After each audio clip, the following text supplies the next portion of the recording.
Assalamualaikum anak-anak ustazah. Apa kabar anak-anak hari ini? Mudah-mudahan anak-anak ustazah selalu dalam keadaan sehat walafiat. Amin ya robbal alamin. Nah, hari ini kita akan belajar mata pelajaran bahasa Indonesia dengan materi mengklasifikasikan informasi yang disajikan dalam buku. Untuk tugas kali ini, ustazah akan membacakan sebuah cerita dan ustazah harap anak-anak ustazah bisa menyimak dan mendengarkan dengan baik cerita dari ustazah. Sebelumnya, perhatikan beberapa langkah dalam mengerjakan tugasnya. Sudah siap? Baik, kita mulai. Pertama, dengarkanlah cerita yang akan ustazah bacakan dengan cermat dan teliti ya.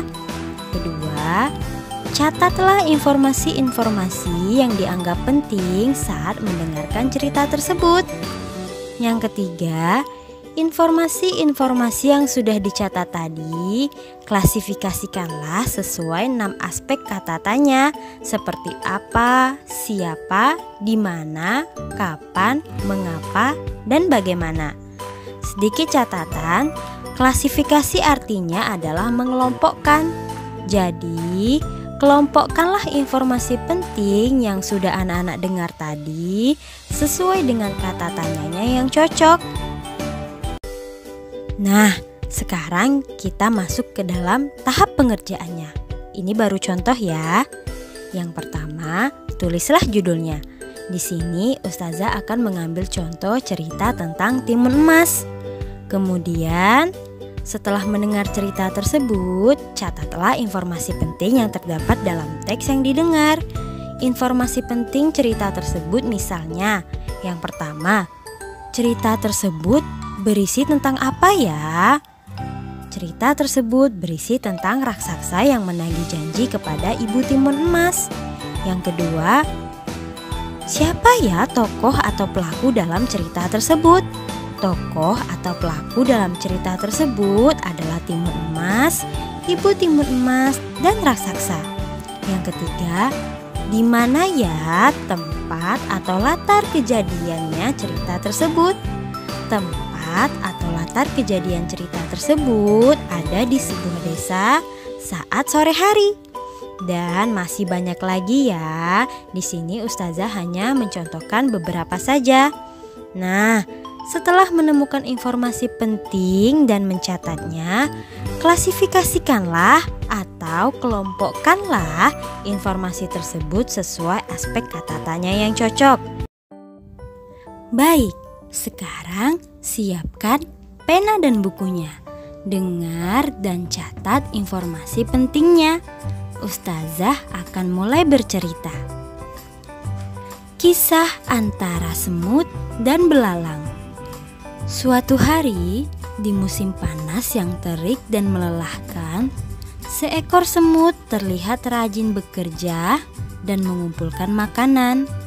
Ia mencari dan mengangkut bahan makanan yang ia temukan untuk dikumpulkan dan disimpan di dalam lumbungnya. Meski panas, terik, dan sesekali hujan membasahi tanah, ia tetap bekerja dengan giat agar nanti saat musim dingin tiba, semut bisa memiliki persediaan makanan yang cukup untuk ia bertahan hidup. Melihat hal ini, si belalang menegur semut dan berkata, "Hei semut, kenapa kau begitu rajin mengumpulkan makanan tanpa henti?" Kemudian dijawab oleh semut, "Aku harus mengumpulkan banyak makanan agar saat musim dingin tiba, aku tidak akan mati kelaparan." Mendengar jawaban si semut, belalang pun tertawa terbahak-bahak. Katanya, "Kenapa repot sekali? Musim dingin kan masih lama, semut." Belalang pun berlalu sambil memakan makanannya. Semut tetap bekerja dengan keras dan giat untuk mengumpulkan makanan yang banyak. Sementara sepanjang musim panas dan musim-musim selanjutnya, belalang tetap bermalas-malasan dan tidak pernah mengumpulkan makanan untuk persediaan musim dingin. Sampai akhirnya musim dingin datang dan ternyata musim dingin tersebut berlangsung lebih lama dibandingkan musim-musim sebelumnya. Belalang pun hampir mati kelaparan karena tidak memiliki cadangan makanan yang cukup dan akhirnya belalang meminta kepada semut. Semut yang baik hati dan tidak tega melihat belalang kelaparan dan akhirnya mau berbagi makanan dengannya.